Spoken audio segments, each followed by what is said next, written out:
Xankəndi, biz bu şəhər, Qarabağın həm fiziki, həm də mərkəzi şəhərlərindən biri olan bu şəhər haqqında nə bilirik? Mən əminəm ki, filmin birinci hissəsinə baxdıqdan sonra biz Xankəndinin tarixi barəsində nə qədər məlumatsız olduğumuzu təsəvvür edəcəyik. Bu film bizim üçün, Azərbaycan ictimaiyyəti üçün çox vacibdir. Vacibdir ondan ötürü ki, bu film ilkin məxəzlərdən, yalnız və yalnız ilkin mənbələrə əsaslanaraq çəkilmişdir. Bir də ki, bu film bütün erməni iftirasını, erməni yalanını kökündən dəyişir. Filmdə istifadə olunan bütün materiallar arxivlərdən götürülmüşdür və biz əminik ki, bu filmə baxanda biz Xankəndinin tarixini, onun keçmişini bir daha gözümüz önündə canlandıra biləcəyik. Film şəxsi rəylərdən, mülahizələrdən çox uzaqdır. Ən əsası isə odur ki, bu film Azərbaycan tamaşaçısının ixtiyarına verilmiş, mühakiməsinə verilmiş Xankəndi haqqında ilk sənədli filmdir. The establishment of Xankəndi coincides with the period starting from the 1760s during Ibrahim Khalil Khan's reign as Khan of Qarabağ. The foundation of the city of Shusha, which was established in 1750 by Panah Ali Khan, the governor of Qarabağ, continued during his son Ibrahim Khalil Khan's governing on a larger form. It was during the time when Ibrahim Khalil Khan gave instructions to build the personal manor house on the foothills of the mountain in the strategically advantageous area notable for its natural and geographical conditions, which was at 10 versts distance, about 10-12 kilometers away from Shusha. As Khan's family and friends were living in this new residence, this area became known as Xankəndi, Khan's garden, or Xankəndi, Khan's village, from the first years. Caravansarais, hotels, ice houses, various workshops, stables for hybrid horses and milch cattle, as well as small houses for Khan's servants and workers were built to satisfy the demands of Qarabağ Khan's family and his guests. A new settlement was established in this place chosen for repose of the Khan and his family in a short period of time. Crop farming and cattle breeding were the main fields of occupation here. Gardening, horticulture, beekeeping, seed growing, and handicrafts were also developed in Xankəndi. Although this settlement was named as Xankəndi, it remained to be called Xankəndi, Khan's garden, in official correspondence and historical writings for a long time. The History of Qarabağ, written by Mirza Jamal Javanshir Qarabaği, who was the secretary of Panah Ali Khan and his son Ibrahim Khalil Khan, and held the post of vizier starting from 1797, when Mullah Panah Waqif was assassinated till the abolishment of Qarabağ Khanate, is one of the first precious sources dated to the history of Azerbaijan of the 18th and 19th centuries. The facts reflected in this historical book prove that Xankəndi was always in the center of political processes taking place around Qarabağ. For instance, we learn from the book that a small unit of Russian troops was placed in Xankəndi in 1805 at Ibrahim Khalil Khan's request after the signature of the QHT-lərə agreement on the 14th of May of Khan of Qarabağ, Ibrahim Khalil Khan, and on the 21st of May by Khan of Shaki, Selim Khan. There was a celebration, festivity and feast on the shore of QHT-lərə for several days. After the treaties and obligation was written, Ibrahim Khalil Khan and Governor of Shaki, Selim Khan, sealed it and the Viceroy signed it. At the request of now deceased Ibrahim Khalil Khan, a unit of Russian troops with artillery would always stay beside Khan's castle in Shusha. After returning from the QHT-lərə gathering under the order of the Viceroy, Major Lisanevich, with a unit of jaggers and artillery came to Xankəndi, which was at 10 versts distance from the castle. Thus, the first visit of Russian soldiers to Xankəndi was undertaken in 1805. But unlike Shusha, Xankəndi was considered to be not for defense but mainly for repose. It was not suitable for preventing enemy attacks. Therefore, even existence of the Russian military detachment in the settlement was not able to defend Khan and his family from such big threats as attacks of Iranian troops from the south. The history of Karabakh narrates, that year, that is in spring in 1806, Qızılbaş army started attacking the territories of Karabakh again. By sending people secretly, they kept on giving promises and hopes to now deceased Ibrahim Khalil Khan, because there were not any troops except Major Lisanevich and Jaeger troop in Karabakh to prevent the attack of such a mighty enemy, and in order to guard the Karabakh lands and villages from devastation as it was harvest time, Ibrahim Khalil Khan had to treat the Qızılbaşis well. He consulted the Major about every issue. The Major kept on promising that high-level Russian troops would arrive soon. In reality, the Russian troops were too late. The Qızılbaşis and their troops were at the distance of 2 trees, approximately 12-14 kilometers, to the castle. Now deceased Ibrahim Khalil Khan moved his family and belongings out of Hambari and resettled close to the castle. It's a historical fact that by signing Kürekçay Agreement, Khan of Karabakh, his heirs, and the population of the Khanate accepted obedience to Russia, and the Khanate was deprived of the right to carry out the independent foreign policy. On the other hand, the Russian Empire didn't lay hands on his properties. In his work of the history of Karabakh, Mirza Jamal Javanshir states Xankəndi as part of personal property of Ibrahim Khalil Khan, the Khan of Karabakh. In 1806, after Ibrahim Khalil Khan's assassination by Major Lisanevich, Xankəndi, along with other properties, were inherited by his own Mehdigulu Khan. It is emphasized in the book that the buildings and houses left by the deceased Ibrahim Khalil Khan, the buildings and Hambari at a tree distance from the Shushak castle.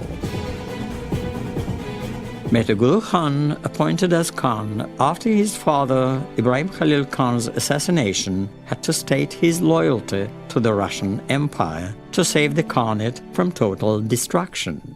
It was a big problem for the Russians and Armenians. The deposing of Mehdigulu Khan, who was loyal to the emperor, was possible only with discrediting, blackmailing, and slander. After coming to power, Mehdigulu Khan expanded the settlement by increasing Xankəndi's population with approximately 40 families. Besides, he brought new additional farms to Xankəndi.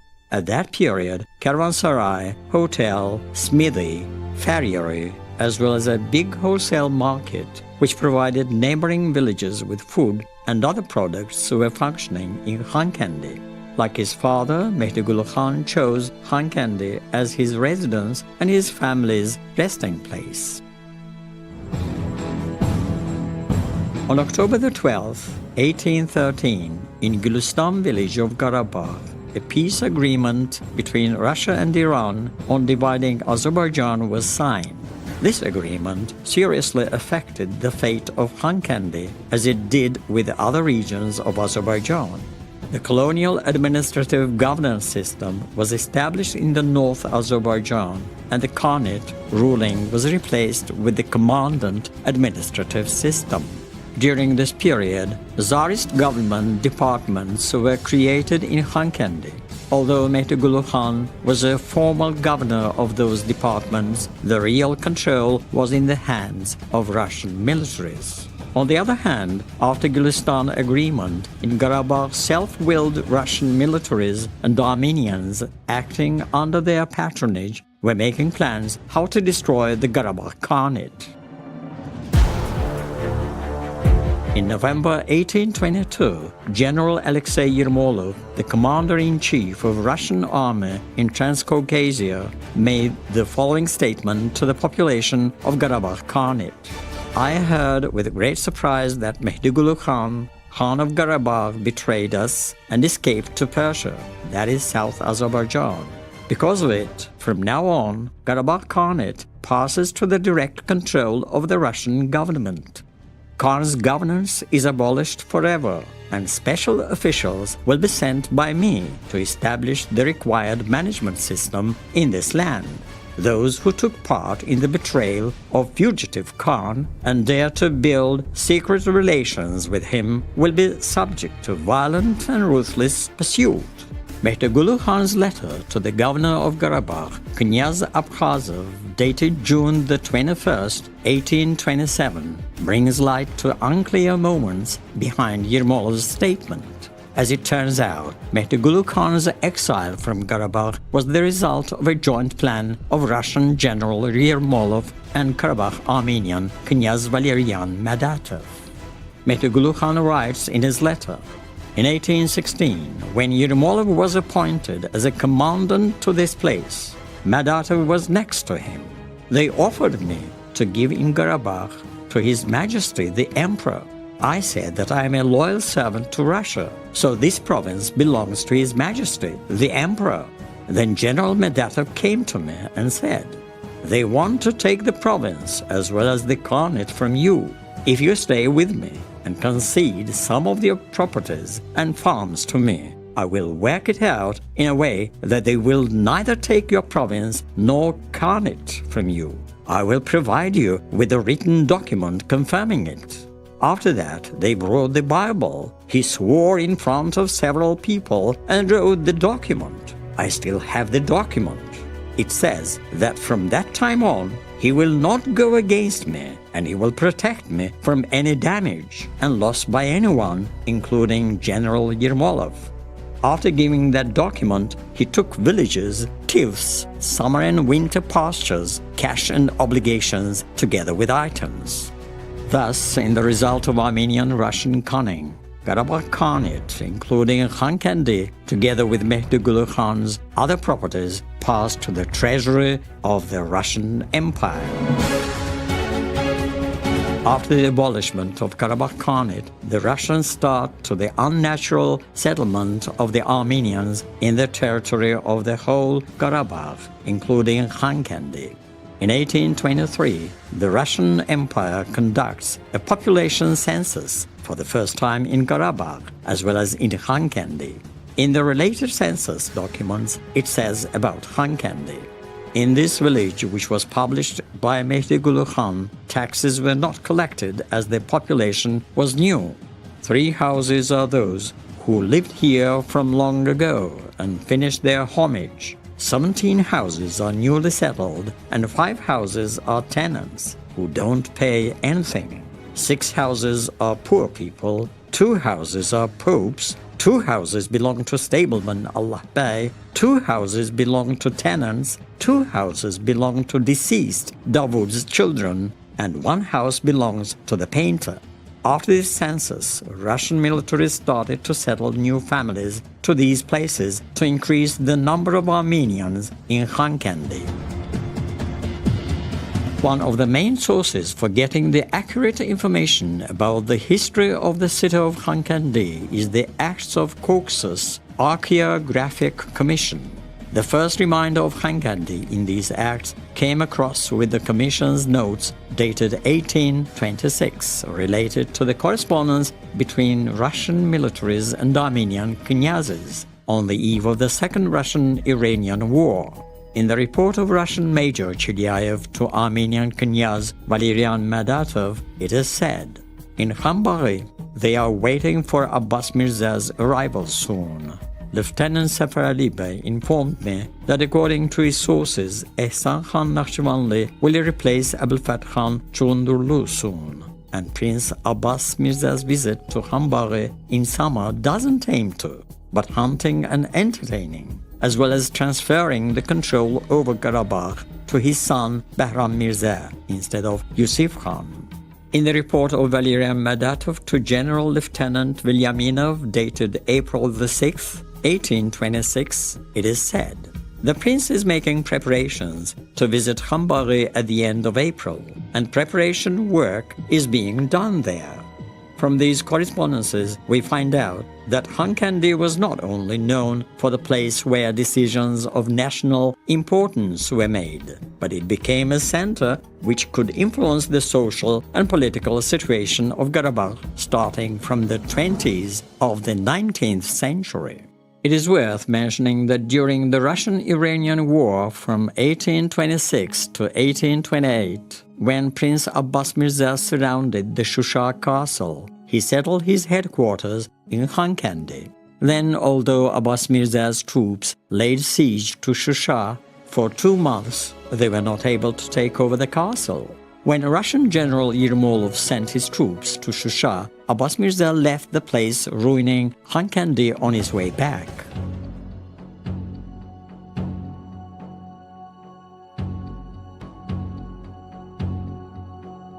In 1827, Mehdi Khan came back to Karabakh and found out that his lands, villages and other properties were taken away from him. He complained to Russia Emperor. After long-lasting communications with the Russian government in 1829, he achieved getting back several of his lands, including Xankəndi.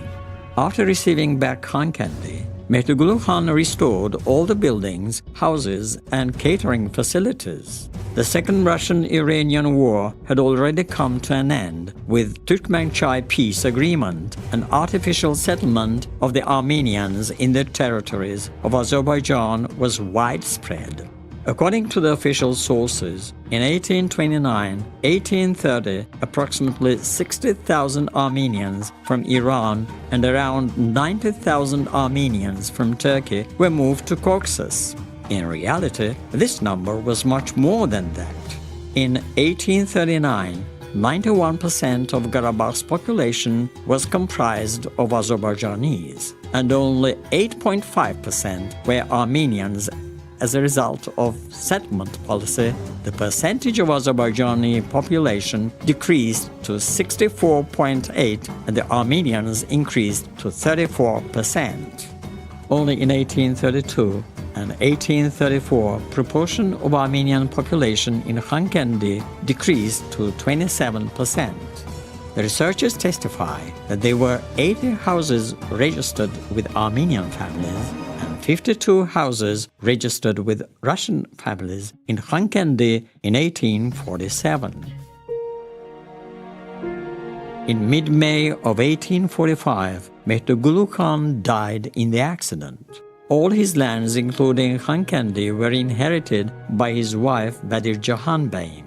After Mehdi Khan's death, the Russians, especially the Armenians, showed great zeal for getting Xankəndi from Badir Jahan Beyim for its strategically suitable position. Despite of their several attempts in this direction, Badir Jahan Beyim succeeded in maintaining Xankəndi. But in 1846, the Russian government addressed a letter to Badir Jahan Beyim demanding her to transfer them the right to Xankəndi for rent. The letter said that the Russian government intended to place Russian troops in Xankəndi. Badir Jahan Beyim was alarmed by the danger of losing Xankəndi, as after the consultation with the family and relatives, Badir Jahan Beyim agreed to rent Xankəndi for 400 rubles out of the Russian government. In 1847, a big Russian regiment was placed in Xankəndi. The placement of Russian military bases in Xankəndi was not a coincidence. First of all, it aimed to prevent the rebellions occurring in that area. Simultaneously, Xankəndi had a strategically favorable position to keep under control disobedient Shusha and lots of Azerbaijani settlements around. This step also created opportunity for moving the Armenians to Xankəndi in future, and in this way strengthened their support. In the 10th volume of the Acts of Caucasus Archaeographic Commission, the exact Russian regiment placed in Xankəndi is mentioned. In the report of Knyaz Vorontsov to Russian Emperor, it is emphasized. All this time, that is during the year of 1848, we were building and studying roads, constructing bridges, and creating new headquarters for Migral Jaga Regiment in settlement of Xankəndi close to Shusha. although the Armenians and the Russian officers named the settlement as headquarters. In Tsarist Russian maps of 1847, the settlement is officially shown as Xankəndi. After Tsarist occupation, as usual, Armenians immigrated from Iran were moved to the developing Xankəndi, and as they gained trust, they were provided with jobs in Tsarist army's military bases and state departments. As Russian military contingent was placed in Xankəndi, military barracks, hospital administrative buildings were built, and military headquarters of the region was moved to this place. After that settlement, the Armenians in Xankəndi was increased. An ice house with big storage rooms for reserving meat and butter products of military personnel was built near the military town. In order to provide the bricks for intensive construction in Xankəndi, brickworks was constructed in the north. The surrounding settlement was called Kerpichkhana, brickyard. Xankəndi was growing and developing thanks to the people moving from surrounding Azerbaijani villages and their demobilized Kazakhs. In the military town situated in the territory of Xankəndi, part of Don Kazakhs, after finishing their service for 25 years, didn't return to their homelands and preferred to stay in Karabakh. In the 60s of the 19th century, on the initiative of the Russian military command, the first military Junker school in Karabakh began to operate in Xankəndi, and admission was open only to noblemen's children. Azerbaijani children also studied at this school. Poet Mirza Alaskar Novrasti, Rustam Bey Mirzaev, who rose to the rank of colonel, Shukur and Ibish, the Jawanshirs, and others could be examples to that. One of the historical facts is that during 1847 and 1848, son of Abbas Mirza and heir to the throne, Bahman Mirza Garjar escaped the palace intrigues and sought shelter from Russians. The Russian government greeted him triumphantly and granted him the right to choose where he wanted to live in Russia. After some hesitation, Bahman Mirza expressed his wish to stay in Shusha. In the Acts of Caucasus Archaeographic Commission, it is said that Prince Bahman Mirza was promenading with his family near Xankəndi, and his security was ensured by Russian militaries in 1854. Prince Bahman Mirza with his family frequently promenades around Shusha, sometimes near Mingral Jaeger Regiment's headquarters, Xankəndi settlement. In 1861, the last governor of Karabakh, Mehdigulu Khan's wife, Bedir Jahan Beyim, died. According to the law of inheritance, all the properties of Bedir Jahan Beyim, including Xankəndi, passed to her only daughter, Khurshid Banu Natavan. But according to a historical fact, sometime after Bedir Jahan Beyim's death, the Russian government refused to pay a rent fee in the amount of 400 rubles per year for Xankəndi.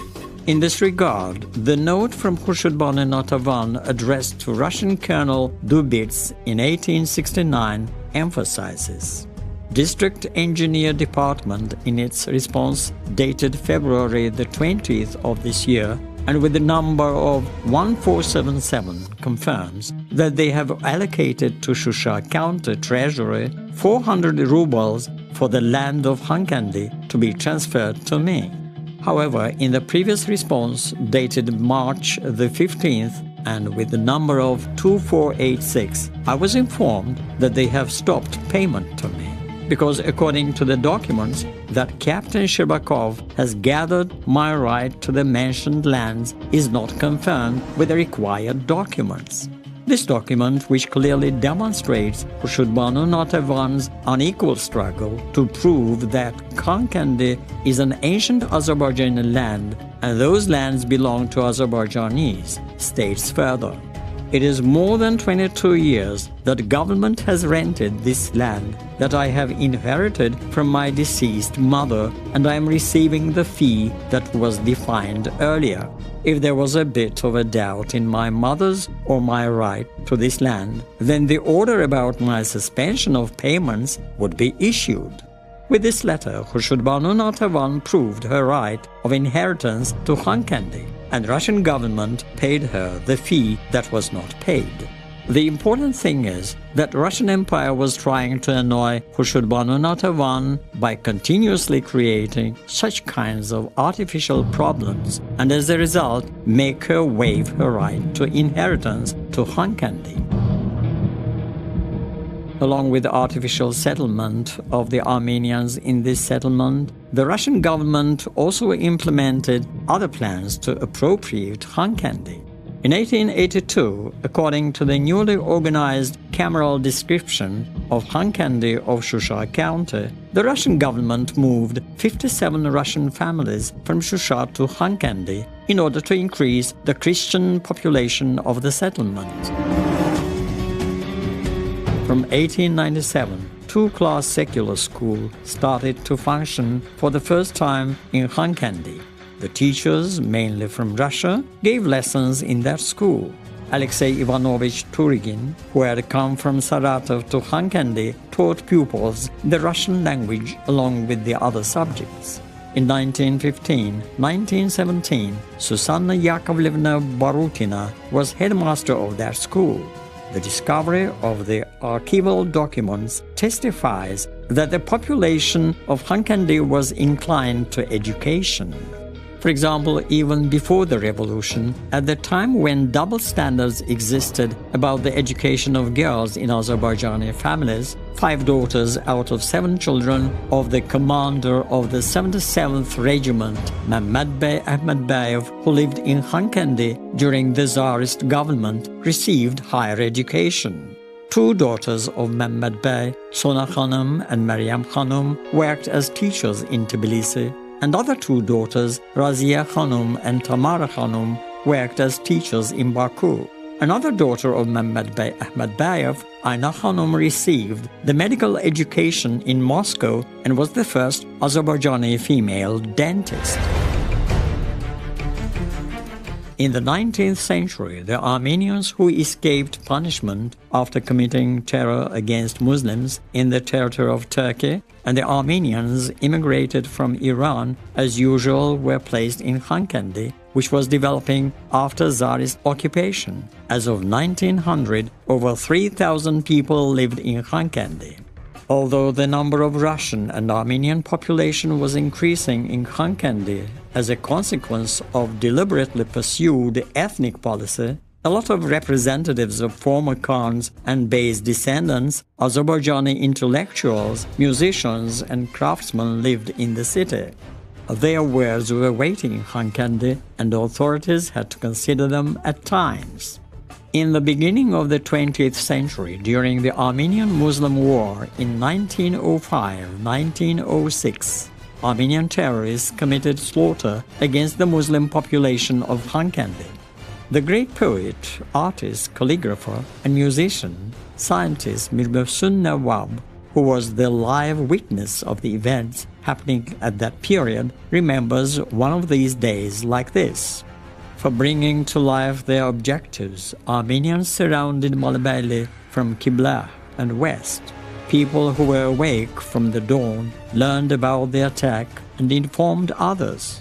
The Muslims who were entrenched shot a couple of times as soon as they saw those many Armenians. But Armenians rifled every trench 100 times. Therefore, people who were entrenched left the trenches and ran into the village as they were horrified by lots of shots.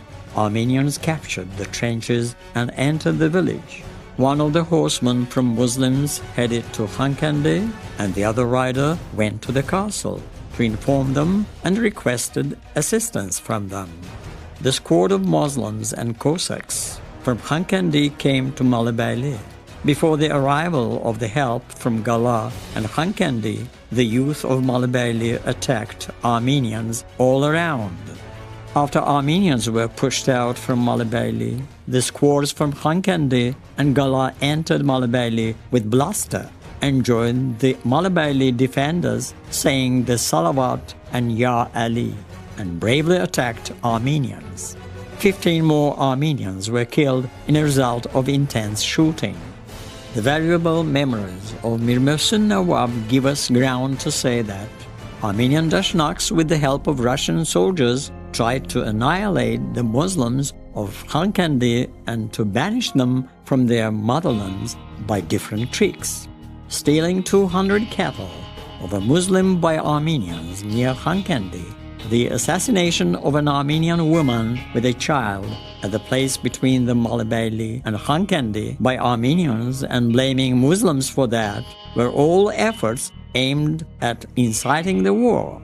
Russian generals, although were supporting Armenians in these secret games, tried to whitewash themselves when Dashnaks were defeated.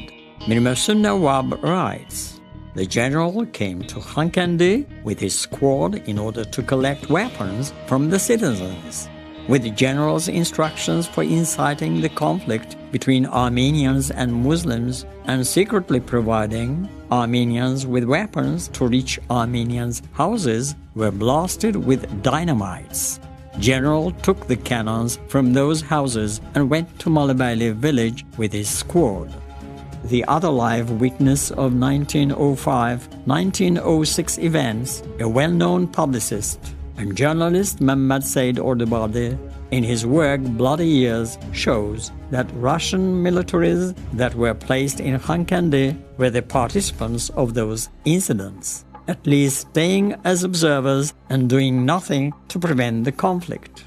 Armenians first tried to take away the bodies of their killed fellows, then threw their corpses to the feet of Azerbaijanis as yellow lists. According to the Russians, in Xankəndi, up to 400 Armenian corpses were transported in carts out of the city. The number of corpses that were hidden in the city was not known. In March of 1912, in the 79th issue of the newspaper Kafkaskaya Kopeyka, it was informed that Yelizavetpol District Court considered the criminal cases of 16 Armenians from Xankəndi villages of Shusha County accused in massive slaughter of Xankəndi Muslims during 1905 Armenian Muslim massacre. Although the attack, which was planned with the purpose of inciting national hatred on Xankəndi Muslims and their object was proved, the judge found all 16 Armenians not guilty and released them. On the other hand, during the court case, it was emphasized that Armenians were behind these events that happened in Xankəndi in 1905. The article states further, as it seems only some rich and well-known elements of Xankəndi's Armenian population were involved in this. This policy still continued in 1918-1920. The Armenian Dashnaks who achieved to establish the state called Armenia in the territory of ancient Azerbaijani land, Yerevan, in May 1918, wouldn't let go of Karabakh with the purpose of realizing their illusion of Great Armenia. In 1918-1920, during the Azerbaijani Democratic Republic period, Azerbaijani military bases were placed in Xankəndi. The actions taken by Democratic Republic enabled to maintain the territorial integrity during Armenian invasion. However, in May 1920, after the 11th Red Army occupied Azerbaijan, Russian troops and Armenian gangs were placed in Nagorno-Karabakh, including Xankəndi. After the establishment of the Soviet regime in Azerbaijan, Armenia's groundless territorial claims against Azerbaijan and efforts to separate Nagorno-Karabakh from Azerbaijan and to combine it to Armenia rose again. For this end, Armenian Dashnaks tried to reach their dirty intentions by political, diplomatic, and even military actions. In 1920s, the issue of Nagorno-Karabakh became very serious and severe as a disputed territory.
Xankəndi şəhəri müsibətlər yaşayıb. 60-cı illərdə erməni ekstremistləri Qarabağda, Xankəndində Azərbaycanlıları nümayişkarcasına qətlə yetirmişdir. Və eyni zamanda 20-ci əsrin 80-90-cı illərində başlanan işğal Xankəndindən yan keçməmişdir. Erməni daşnaqları nə qədər çalışsalar da, Kommunist Partiyası adı altında Azərbaycana elədikləri zülmləri nə qədər tarixdən silməyə çalışsalar da, o alınmamışdır. Çünki canlı şahidlər bugün də var və bugün də onlar həmin hadisələri olduğu kimi xatırlayırlar. 20-ci əsr bir də onunla əlamətdardır ki, Azərbaycana hakimiyyətə ümummilli liderimiz Heydər Əliyev başçılıq etdi. Hakimiyyətə gələn gündən o Qarabağı, xüsusilə Xankəndinin sosial-iqtisadi inkişafını öz nəzarətinə götürdü. Bütün bu materiallar filmin ikinci hissəsində öz əksini tapmışdır. After gaining independence on May the 28th, 1918, the process of changing the administrative territorial units started in the territories of the Republic of Azerbaijan. As a result, according to the decision of the National Council of the Republic of Azerbaijan dated January the 13th, 1919, Qarabağ General Governorate was established covering Cavanşir, Qaryagin, Şuşa and Zengezur counties of Yelizavetpol Governorate.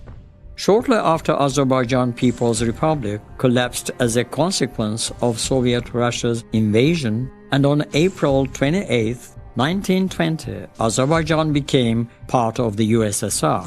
After the establishment of Soviet governance in Azerbaijan, several other administrative changes happened in the territory of the country.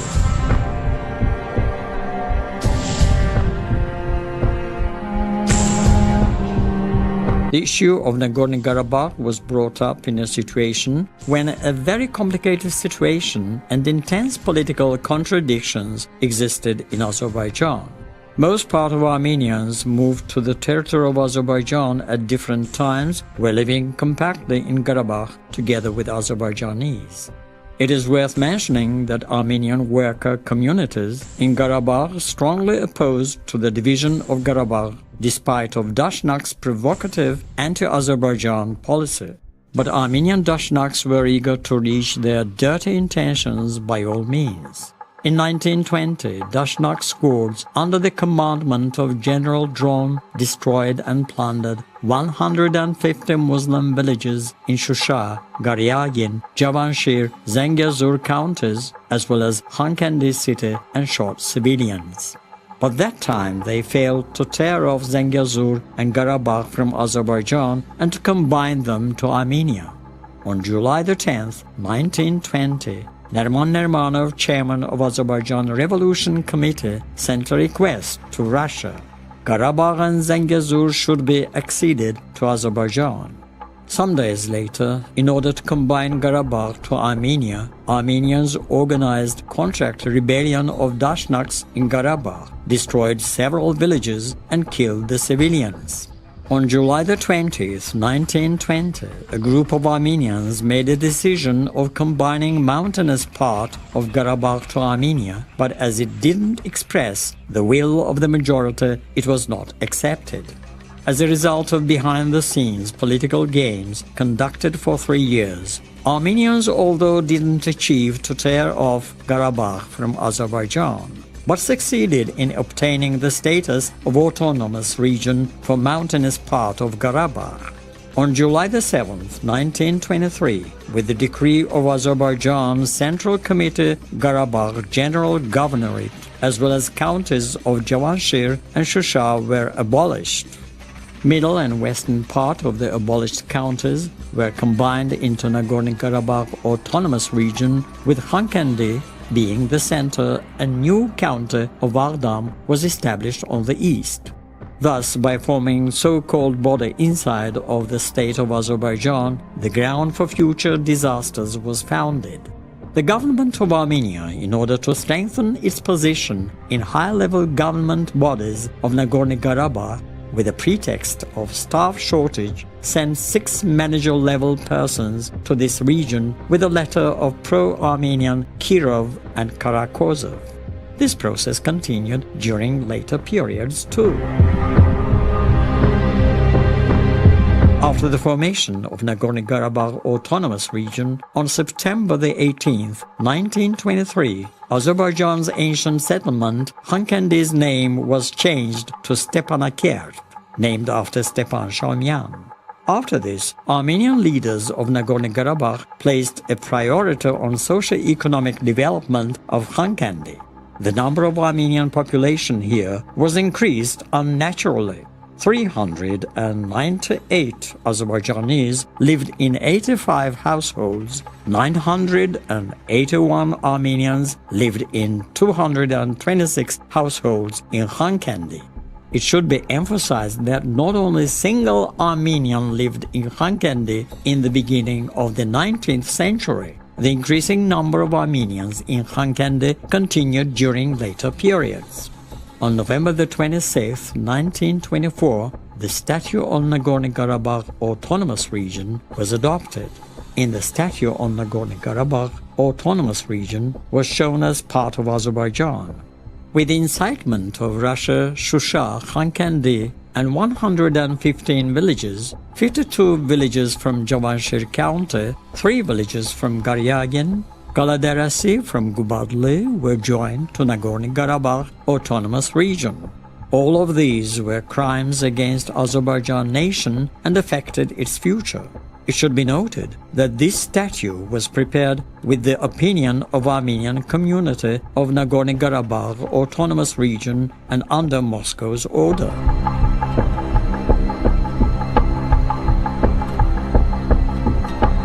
In 1920s, when the situation was not easy, while the contradictions were severe and dictatorship and terror was in power in Xankendi, the industry began to be restored. As a result of transition to new economic policy, in Xankendi forces in power made a good use of new policy of renting entities and rented out the entities that used to belong to Azerbaijanis to immigrated Armenians. During 1921 and 1925, the main industry in Xankendi focused on development of sericulture. Starting from that period, they started drawing power lines in Xankendi. Starting from 1924, the government of Azerbaijan began paying special attention to alcohol wine production in Nagorno-Karabakh Autonomous Region. Several wineries started to function. 80% of more than 200,000 rubles that were allocated by the government of Azerbaijan to restoration and development of the industry of Nagorno-Karabakh was directed to Xankendi, and only 5% of those resources was assigned to Shusha. During these years, Shusha-Yevlak and Xankendi-Ganja roads were put to operation. Xambulağı, Xankendi, Malibeyli, QHT-lərə bridges were constructed.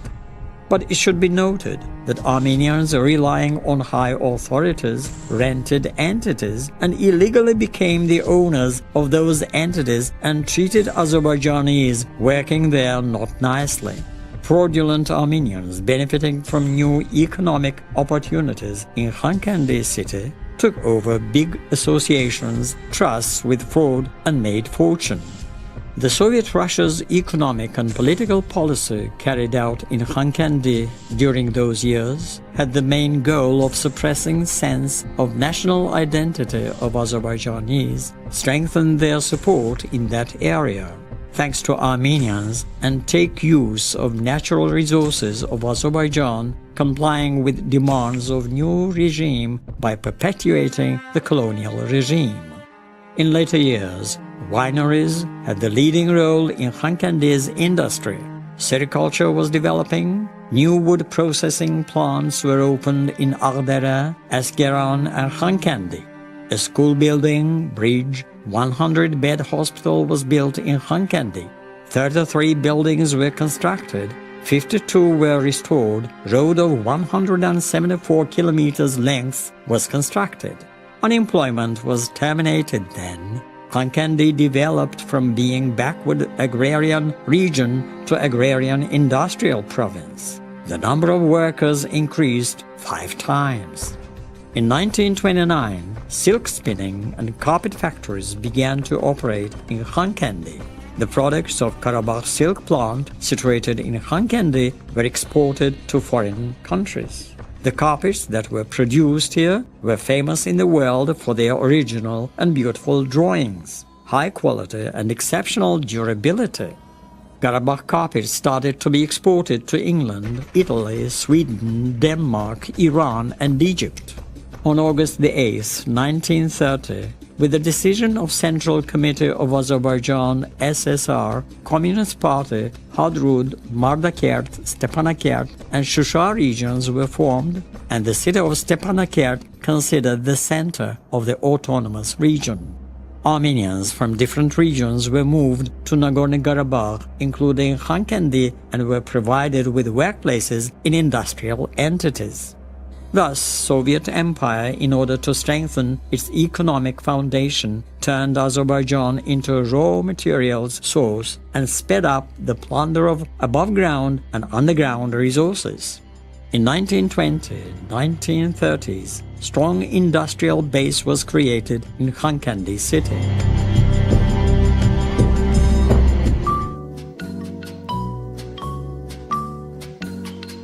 Great Patriotic War ended with USSR's victory. People of Azerbaijan, including population of Nagorno-Karabakh Autonomous Region, served to their best for gaining the victory. As all of Azerbaijani cities, population of Xankəndi actively participated in this war till the last victory. On June the 22nd, 1941, Xankəndi citizens organized a rally condemning Hitler Germany's aggression against the USSR. Hundreds of inhabitants volunteered to go to the front by applying to military commissariat.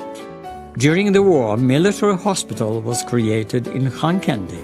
The population of Xankəndi transferred money to war fund and took under patronage the people of the areas in war.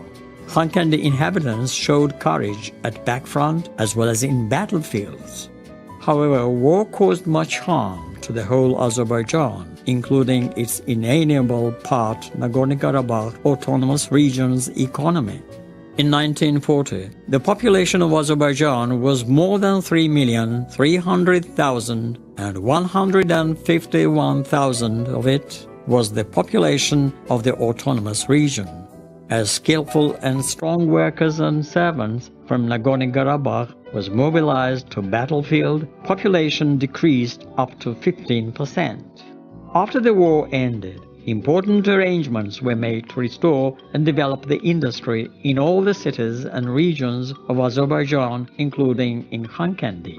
Towards the end of 1945, 70% of the budget in the amount of 41 million manats allocated to the region for developing the economy was directed to Xankəndi city. Different industrial entities in Xankəndi were restored with the facilities brought from Baku in 1946.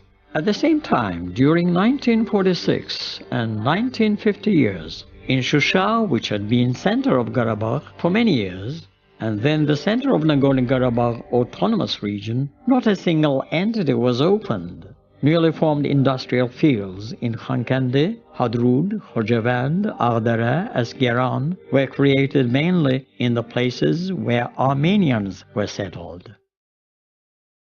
Bir Müslüman şeflerine değe bilmezdi. Ağız güdürdüler. O sözü işlersen o söz seni sürürdüler. Dahi ay böyle. Ermenilerle de Müslümanlar danışmak olmaz. Öyle mükemmel iş gedirdi. Orada böyle neter böyle biz yaşıyoruz, onlar hele bizden yaşı yakın. Seni süpüren Müslümanıdır. Sırfamın üstünde oturuyor her Noruz bayramı. Halallık verin de sizinle bizimki kurtardı. Yemeğiyle işleyirmişler, biz de yatmışız.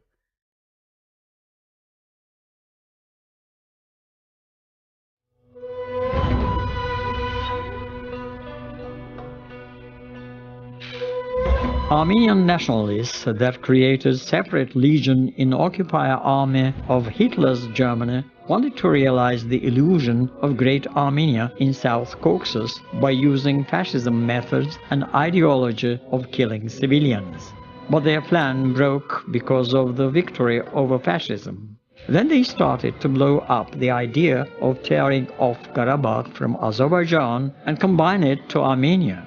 In November of 1945, the Secretary of Central Committee of Armenian Communist Party, Grigory Arutinov, sent the request to Joseph Stalin about including Nagorno-Karabakh Autonomous Region of Azerbaijan SSR in Armenia SSR under the name of Karabakh Province. The Kremlin sent the text of the request to the first Secretary of the Central Committee of Azerbaijan Communist Party, Mirjafar Baghurov, asking him to express his opinion on the issue. Baghurov's answer to Armenians and the Kremlin didn't take long. In his reply, comprised of several pages, Mirjafar Baghurov brought strong counter-arguments. In 1923, the issue of including the mountainous part of Karabakh, where mainly Armenians settled to Armenia SSR, however, because Armenia SSR didn't have common borders with this area and the regions where only Azerbaijani lived. Kubadli, Lachen, Kalbajar and Dastafur were between Armenia and this territory. Based on the instructions of party bodies, Azerbaijan Central Executive Committee issued a decree on July 7, 1923, which established the Nagorno-Karabakh Autonomous Region with Xankəndi, now called Stepanakert, being its center. Thus, Nagorno-Karabakh Autonomous Region was never adjacent to Armenia SSR and remains as such at the moment. At the same time, we think it is important to mention that all Soviet Union Communist Party, that while considering the issue of including NKAR to Armenia SSR, inclusion of Azizbayev, Vedi and Karabakh regions, the regions of Armenia SSR that are adjacent to Azerbaijan Republic and are settled mainly by Azerbaijanis to the territories of Azerbaijan SSR should also be considered, taking into account culturally and economically backward situation of these regions. Giving these regions to Azerbaijan would create the opportunity to improve the material conditions of population and cultural and political service issues. Only this grounded position restrained Moscow from putting pressure to Azerbaijan. However, Armenian leadership didn't give up their goal and achieved massive deportation of Azerbaijani people from their ancestral lands in Armenia SSR in 1948 and 1943. During 50 and 60 years of the 20th century, light and food industries, sericulture, winery, wood processing, furniture, milk processing entities, electrical engineering, construction materials and manufacturers, musical instruments factory, and other entities operated. In comparison to 1923, in 1960, the industry of Xankəndi increased to 135%. During that period, majority of produced industry goods were transported to Russia and Armenia.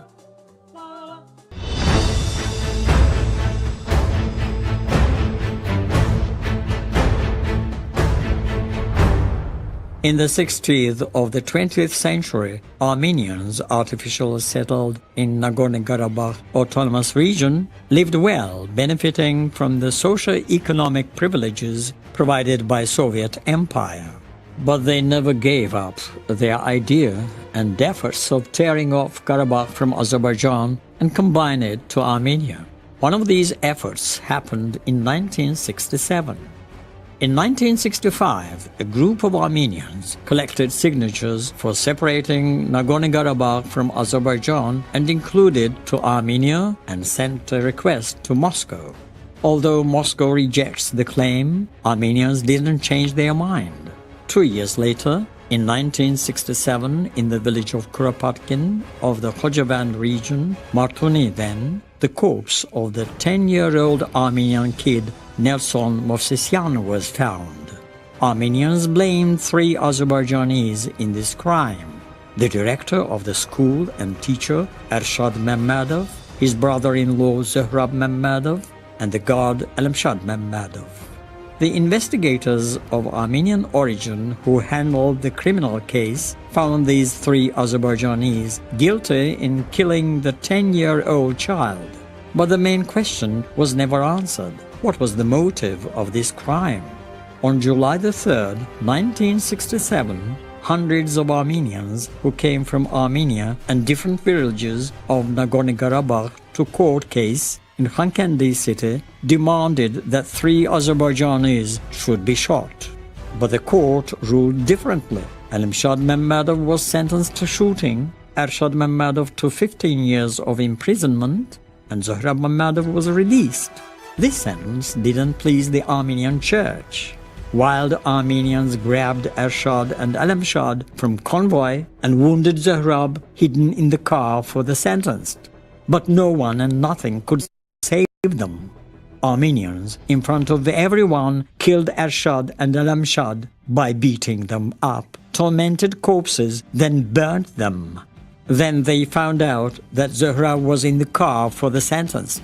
A group of Armenians turned the car over and poured gasoline and burnt it. Wounded Zohrab hidden in the car was killed like this. Armenians whose eyes were covered with blood took Zohrab's corpse out from the car, dragged it with wire and brought it to two other corpses, and put all of three corpses on the wood pile, which was prepared earlier, set it on fire with pouring gasoline on them. Only after this, these Armenians left the corpses alone and dispersed. Sometime later, the crime of murder of 10-year-old Armenian child Nerson Movsesyan was revealed and proved. It was found that Armenians killed the boy.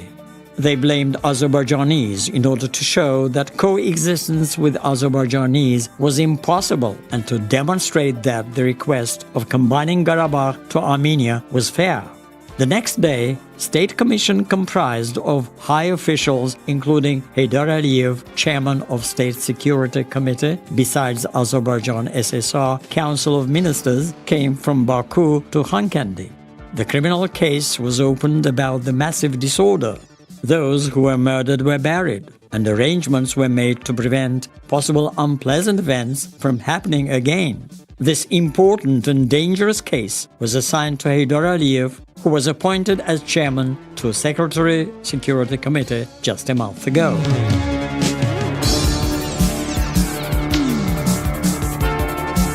Heydar, üçüncü günü geldi çıktı.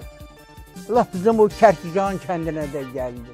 O danışdı hamını o yana bir yana bak belə bak Heydar elə bir bak belə gözünün qabağındadır. Ondan danışdırandan sonra hamı qutarandan sonra dedi böylə belə bir dənə Müslüman, bir dənə erməni desə ki bizi qarışdırın da Ermənistana 25 kilo şeylə buradan bir sıraya gedəcək. Heydar Əliyev dedi ki, bunların heç birinin, bu 3 nəfərin birinin də xəbəri yoxdur. Bunların üstə sər yaxıblar. Heç birinin xəbəri yoxdur. Çıxış elədi. Hamı da bunun çıxışını eşidirdi orada. Qaradağlıda, orada, qəbirstanlıqda. Yolda Heydar Əliyev gələndən sonra bildi ki, bundan Erşadın xəbəri yoxdur. Bunu eləyən hamısı ermənilərdir. Oğuzları da öldürənlər ermənidir. Nəyə görə öldürüblər? Nazirlər məhkəmədə erməniləri tutandan sonra bildirər nəyə görədir. Hamısı bilinir nəyə görə tutublar erməniləri. Heydar Əliyev yoldaş gələndən sonra onun əli ilə mənim yoldaşım Məmmədov Erşada zərər verildi. 73 criminals were arrested in relation to this criminal case. Arkady Manicharov, Bagrat Ulubabyan and others, who were the heads of the bloody action, escaped and found shelter in Yerevan. 53 out of 73 people arrested during the investigation were released after some time. 20 were brought to justice. As a result of court hearings conducted from May the 21st to July the 23rd in 1968, Benik Movsesyan and 4 more Armenians were sentenced to shooting. Others were sentenced to imprisonment from 2 to 15 years. After this, Armenian Dashnaks couldn't raise their heads up for up to 20 years.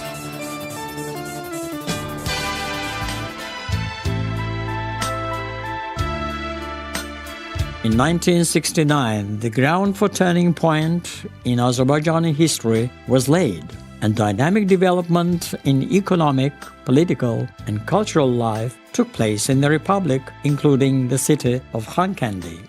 On July the 14th, 1969, Heydər Əliyev was elected the first secretary of Central Committee of Azerbaijan Communist Party.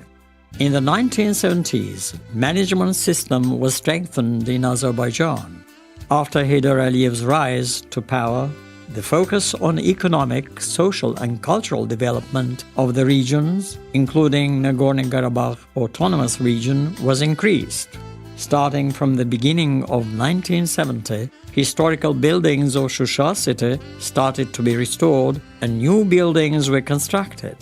In 1980 and 1981, big mausoleum was erected on over the grave of Molla Panah Vagif. House museums of Üzeyir Hacıbeyli, Bülbül were opened. The statue of Khan's daughter, Natavan, was sculptured. Social protection of population in Nagorno-Karabakh was always higher than average indicators in Azerbaijan. In 1973, Pedagogical Institute on the basis of the branch of Azerbaijan Pedagogical Institute was opened in Xankəndi. In 1979, Ağdam-Xankəndi railway was built. As a result of Heydər Əliyev's policy, in the 70s, Armenian separatists restrained from open speeches. In 1977, although the issue of Nagorno-Karabakh was raised again, Heydər Əliyev could suppress that resolutely. According to statistics of 1980s, the Nagorno-Karabakh there were 52 modern industrial enterprises and hundreds of varieties of products were produced there. During those years, silk products, electrical devices, condensers, musical instruments, meat and milk products, alcohol, and other products were produced in Xankəndi's industrial enterprises. In the 70s-80s of the 20th century, 218 industrial enterprises started to function in Azerbaijan, 15 out of which were in autonomous region. One of these enterprises established in Nagorno-Karabakh Autonomous Region was Xankəndi Shoe Factory, named after USSR's 50th anniversary. It was founded in 1970 and in 1972 it started functioning. The draft of Xankəndi Shoe Factory was developed on the initiative of Heydər Əliyev in Kyiv. Generally, during 1970 and 1985, as a result of the initiatives of the leader of the country, Heydər Əliyev, and his activities, industry developed rapidly and dynamically in Xankəndi city of Azerbaijan. The indicators of Xankəndi industry left behind the indicators of other cities of the country. Industrial production growth of Xankəndi in 15 years exceeded the nationwide level 3 times. For the indicators of occupation in industry, Xankəndi city was behind of owned Baku and Sumqayıt cities. Xankəndi, baxmayaraq ərazisi o qədər də böyük deyildi, əhalisi o qədər də böyük deyildi. SSR miqyasında bir çox sahələr üzrə aparıcı müəssisə kimi tanınırdı. Elə götürək ki, Xankəndi İpək kombinatını. Mən ermənilərin o daşnaqları olan, ən irticaçı nümayəndələri olan çoxları ilə görüşmüşəm. Mən Dağlıq Qarabağa getdim. Henrik Pagesan, Vilayət Partiya Komitəsinin birinci katibidir. Yox, danışmaq istəmirdi. Deyirdik, biz geri qalırıq, bizə pul ayırmırlar, bizim vəsaitlərimiz yoxdur. Mən cəzbələri onlara paylayanda onlar gördülər ki, tamamilə yalan deyirlər. Yəni, bugün artıq bu həqiqətdir ki, onların bu iqtisadiyyatı ilk növbədə ortaya atmaları geriliyi tamamilə yalanmış, məqsəd tamamilə başqa şeymiş. Dağlıq Qarabağ SSR miqyasında ən yüksəkdə gedən regionlardan biridir. Qarabağda insan Qarabağda insanlar daha çox yüksək həyat şəraitinə malik idilər. Və belə bir şəraitdə onların bu iddiası həqiqətən çox haqsız idi.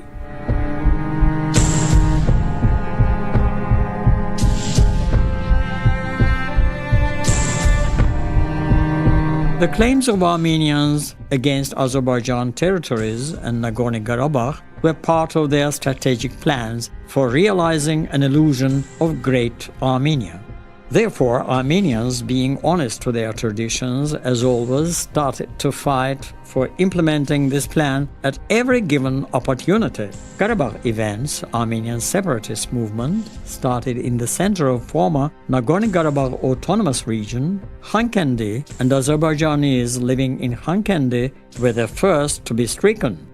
Azerbaijanis were not allowed to go to workplaces, pupils couldn't go to school. Xankəndi was the first town to be lost. In 1987, Armenians started to collect signatures demanding inclusion of Nagorno-Karabakh to Armenia. Azerbaijanis repeatedly sent requests to the Prosecution Office, to the Committee for State Security, to the Supreme Soviet, to the Ministry of Internal Affairs in order to prevent these claims. But no attention was paid. The events became more aggressive, starting from February of 1988. In February, waves of protests of Armenian extremists started in Yerevan and Xankəndi. Starting from February the 13th, Armenians came from Askeran in cars, put up tents at the building of the Committee of the Party of Nagorno-Karabakh Autonomous Region and called for joining Nagorno-Karabakh to Armenia. The Dashnaks dismissed Aslanov Armais Armenakovich, the chairman of the Committee of the Party of the region, and replaced him with Osipov. And from the 25th of May, the Azerbaijanis who worked and held key positions in the Committee of the Party of the region were dismissed. First, Armenians attacked Khojaly on September the 18th, 1988. Having faced strong resistance, they attacked the houses of Azerbaijanis who lived in Xankəndi. Onlar tanıyırdılar da, hamısı bir yerdə yaşayırdı. Mən o veduşların içərisindeydim. Birinci məni axtardılar. Sabir müəllim deyir, Karavataq, bax, gəlib sındırıb giriblər içəri, deyirlər Karavatın altında zanda olacaq. Yox. Məni görsəydilər, balkondan atacaqdılar. Düşdəydim onların əlinə. Xeyirləri yandırmışlar, süsləyirlər. Oradan da Şuşadan da görükürdü. The squads comprised of militia working in local militia departments, and militias from Armenia were formed under the commandment of Major Shahbazian. In order to burn the houses in which Azerbaijani were living, each of these squads kept a street under control. In total, Armenians burned 59 houses. Armenians who came under resistance during the attack on Kerkejahan settlement with the purpose of plundering it didn't succeed in realizing their dirty intentions. More than 270 apartments of Azerbaijanis in the central streets of Xankəndi were robbed. Inhabitants were punched and driven out of their houses. This foray and robbery continued for 2 days. On September the 20th, the curfew was announced by the order of Moscow. As the general sent to Xankəndi took his job seriously and requirements of curfew were followed, Armenians had to give a break to their black deeds. However, later, Armenians succeeded in sending the general back. Azerbaijani families who were victims of Armenian attacks left Xankəndi and relocated to Ağdam, Şuşa, Khojaly and other neighboring regions. Sometime later, on January the 12th, 1989, the Presidium of the Supreme Soviet of the USSR set up the Special Executive Committee in Nagorno-Karabakh Autonomous Region by violating the Constitution of Azerbaijan. Arkady Volsky was appointed the chairman of the committee. Armenians sabotaged the function of Special Executive Committee and started to organize provocations against railways and highways of Azerbaijan, massive plunders in Nagorno-Karabakh, destroyed the natural resources and cut over the forests. One-sided attitude of Arkady-Volsky to the happenings created new opportunities for Armenians to commit atrocities against Azerbaijanis. As a result, the establishment of such a committee played a main role in Azerbaijan's losing control over the region.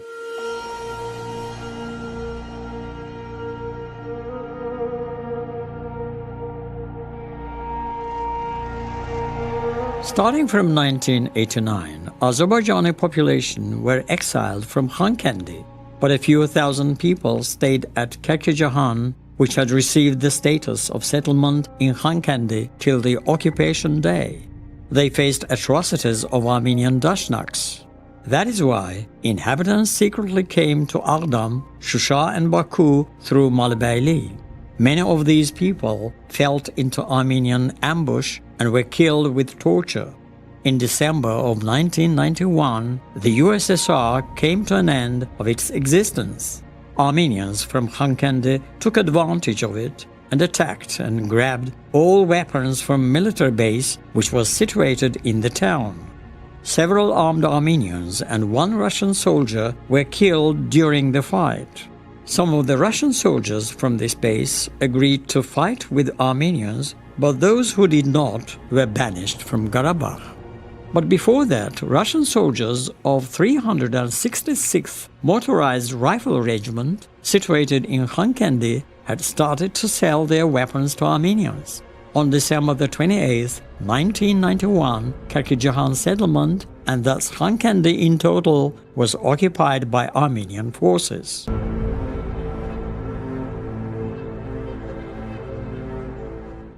Bunlar hissə-hissə palatkalar qurdular kəndin başında, kəndin ayağında.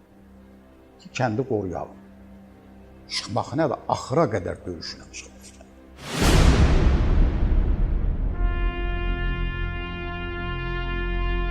Xankəndi city did not surrender without fight to Armenian armed groups. Grave armed clashes happened for town, for its every stone, every path, every street and house. Azerbaijanis who defended the homeland had to retreat because of inequality of forces, as the 366th Motorized Rifle Regiment was helping Armenian armed groups. In total, Xankəndi city lost over 100 defenders in the fights for defending Xankəndi as well as territorial integrity of Azerbaijan. Farhad Atakishev, who despite of insufferable tortures of Armenian Dashnaks kept saying Karabakh belongs to Azerbaijan to his last gasp. The national hero of Azerbaijan, Shirin Mirzayev, notable for his warrior road that could be a great example in the Republic and for his commanding skills, who had irreplaceable merits in releasing several villages from Armenian forces, who sacrificed his life for territorial integrity of Azerbaijan.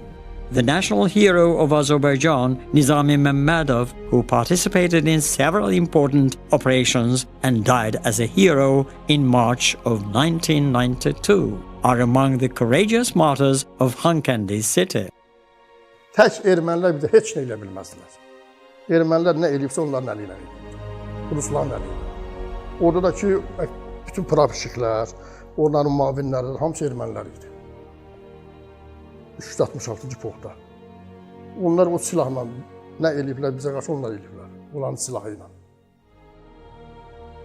The Xankəndi heroes participated in the ruthless struggle against Armenian occupants in all regions of Karabakh. For example, the Lieutenant of Internal Service, Gündüz Samadov, who served heroically in releasing of Kərkicahan from Armenians for several times after December 28, 1991. After his motherland was occupied, went to defend Shusha.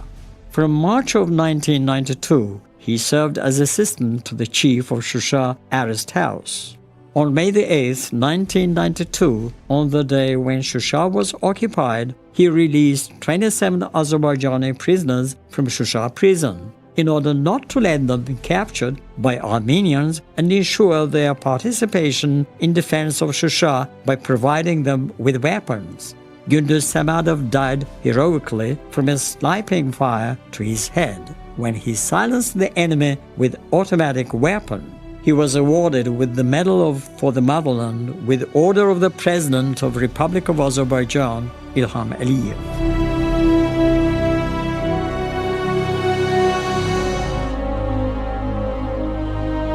Over 10,000 Azerbaijanis became the internally displaced persons in the result of occupation of Xankəndi by military forces of Armenia.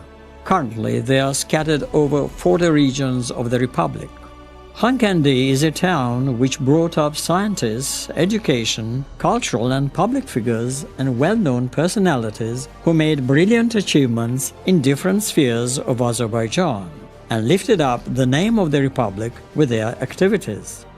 Haqverdiyev Mashhadi Zeynal, the honored representative of the Classical Task School, Zahra Shakhtartinskaya, Vidade Aliyev, Gachay Mammadov, the honored teachers, Mirvari Tağıyeva, Mubariz Allahverdiyev, Oktay Mammadov, in the era of medicine, Kamil Guliyev, the honored engineer, Fahrettin Manafov, the national artist of the Republic, and others are among them.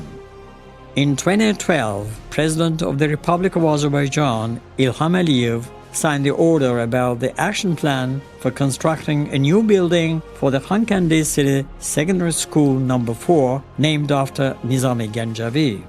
According to that order, in 2013, in Ramana settlement of Sabunchi district, Baku, a new school building with all standards for 300 pupils was built and started to function. Sağ olsun prezidentimiz 4 nömrəli məktəbim üçün təzə bina tikdirib, oranı təşkil edib, müəllimlərlə təmin olunublar, uşaqlar da yığılıb, kəndin ətrafında da qaçqınlara qəşəng evlər verilib, o evlərdə yaşayırlar, arzum budur, Allah ona sağlıq versin, can sağlığı versin. Atasına da rəhmət oxuyuram. Çox sağ olsun, mən ondan çox razıyam. Qaçqınlara yardım edir. İşığımız müftə, suyumuz müftə, o telefonumuz müftə. Nə lazım olsa bizə kömək edir. Pensiyanı artırır, filan qədər. Sağ olsun, bizi də aparsın, təzədən torpaqlarımız alınsın. Öz torpağımıza, öz vətənimizə gedək. O gözəl Qarabağda yaşayaq, Şuşanın gözəl İsa bulağında sərin suyundan içək, Xankəndinə gedək. Besides, Kerkijahan Settlement Secondary School, named after Natik Shah Muradov of Xankəndi City, functions in Ganja and rises up educated, promising generation who loves their homeland, state, and nation.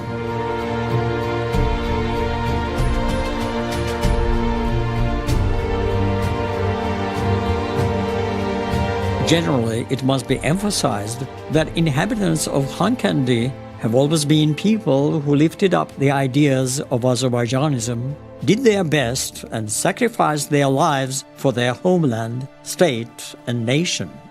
Today, in spite of being scattered over different regions, young Xankəndis work as a team for returning to their hometowns, serve in the National Army, to master the art of war, and raise their level of professionalism in military education entities. Today, every person from Xankəndi lives with one dream and fights for its realization, to wave the flag of Azerbaijan in Xankəndi.